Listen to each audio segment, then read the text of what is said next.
All right, everyone, another propaganda outlet, this time Politico, to ream over one of their very funny articles, and it was basically comedy. And they were speculating that Trump is a bad deal maker because when he was at The Apprentice, he was making 50K an episode, and he was like, well, I want to make $1,000,000 an episode, and they gave him a raise to 60K, and they're like, ha ha, he's a bad deal maker. You know, he only got a 20% raise. He only got a $10,000 an episode raise. He's only making $60,000 an episode. He's only so rich that that really doesn't even matter to him, and he probably did that as a joke. Now, I'll tell you what that is. If Trump had gone up and said, well, I want a 20% raise, they wouldn't have given him that now, would they? That's the maximum that they were willing to give him. So he makes it seem like he wants 10 times more to ensure that that's going to be their second offer. He got exactly what he wanted. Does Trump really care about a few tens of thousands of dollars? Most people, myself included. If you offered me 50 grand to do something, unless it was substantially criminal or totally degrading, I'd probably do it. As far as Donald Trump, he probably wouldn't even bend over to pick it up if he saw it on the sidewalk. That's how rich he is. There are plenty of things you can speculate about Trump. You can say, for instance, I don't take these seriously, but you can say you think he's a racist, the dog whistles to like the far right. You can say you think that he's a sexist that like gropes women up against their will. He's sort of like, you know, the ham-fisted sort of yesteryear's dude. You can say that you think that he's dumb, although that's pretty dumb to say, considering his net worth and what he's accomplished in life. And you don't get into the presidency by being dumb. That's why W was just bluffing. He's just evil. No. The one thing that you can't say about Donald Trump is that he's done a bad job in business.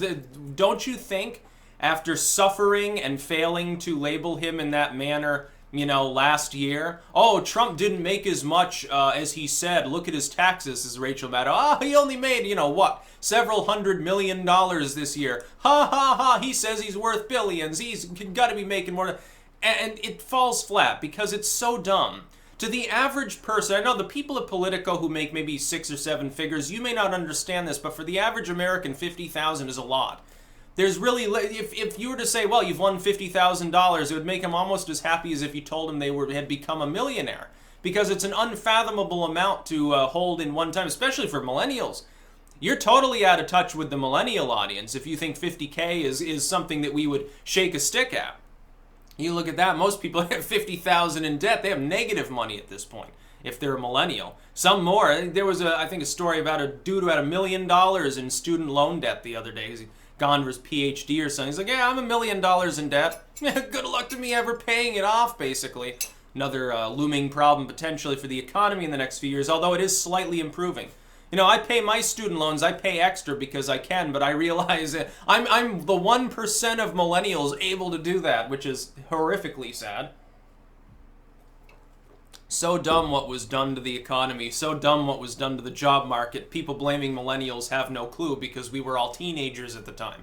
We didn't destroy the economy, we're trying to cope with the economy. When you talk about, oh, millennials aren't buying as much stuff, it's hurting the economy, why do you think we're buying less? We got less money than the Gen Xers do. We got less money than the boomers. The youngest generation typically does have less money. Gen Z is just barely becoming adults. I feel sorry for them for having to live in this kind of world. You're the ones that created it, though, not us. But Politico's saying, well, he only got a $10,000 an episode raise. Do you realize how dumb that sounds to the average person in the middle class? Only a $10,000 an episode raise. You know, and how many episodes per year? Like 20 or, you know, something. The big goal, I'll tell you a secret here. His goal in having The Apprentice as a big hit show for the first few seasons especially, it was like the meme show at the time. His feud with Rosie O'Donnell. We're talking about an era of everything Trump. He's feuding with Rosie O'Donnell. He's doing the wrestling thing. He's got The Apprentice. He's going on the Stern Show. It's like a blitzkrieg of advertising. And it's all free. And he did the same thing in the election. He spent very, very little money on this. Here's the goal. The goal was to get his name and brand out there to America. In the semblance, the show itself is an ad for Donald Trump. That is worth billions of dollars of free advertising. Do you realize how much it would have cost him to reach that many people that routinely every fucking week if he had paid for it in terms of ads and said, oh, Trump Industries, Trump this, buy my wine, buy my steak. Do you realize how much money it would have cost?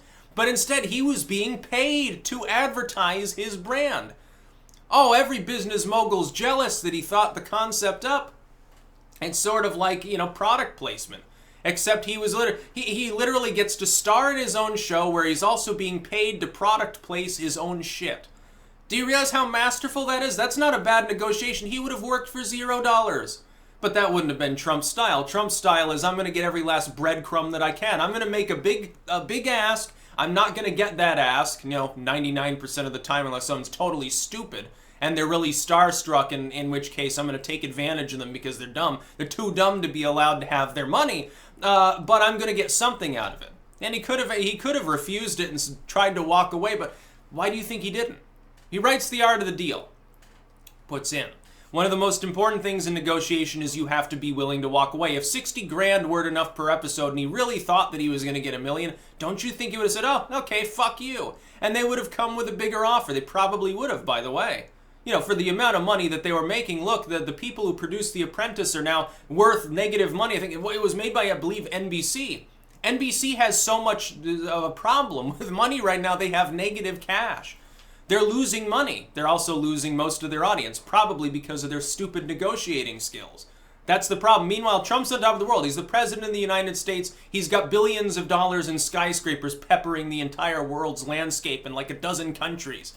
Yes, he's a terrible businessman. He's so horrible. He doesn't know anything about managing his money. He's so bad at managing money that he manages to build casinos and skyscrapers and everyone in the world fucking knows who he is. He's so terrible at strategy. Don't you see how that claim is not going to make sense to the average person? It's not just Trump's core fan base. Look, the MAGA stuff aside, Trump simply is a good businessman. You can talk about Atlantic City all you want. Yes, Donald Trump built several casinos that competed with one another. Even out of that, the mere fact that people talk about him in relation to it is technically free advertising. And he knows, because he's been part of wrestling and modeling and all of these other ventures. He knows there's no such thing as bad publicity. He doesn't care if you do call him a racist. You're still talking about him. In the realm of politics, it's very valuable. You can literally suck the wind out of the sails of your enemy and put it all in your own. As long as you know how to spin a few things, you'll be just fine. And that one-dimensionality, he's the only politician in modern times that's managed to survive being boxed in by one-dimensionality. He almost owns the title because of his true Shakespearean sort of lycanthropic nature, his ability to shift his appearance at a whim. He's actually managed to take totally negative coverage and turn it into a positive. Yes, he's terrible at strategies, bad at politics, he's unhealthy, he's dumb, he's bad at deal-making, he's a shyster and he doesn't actually know anything. And yet, look at where he is. What does that say about you if it's so easy? If a talentless hack is capable of becoming a billionaire president of the United States, why hasn't anyone at Politico fucking stopped doing their job and go off to run for office?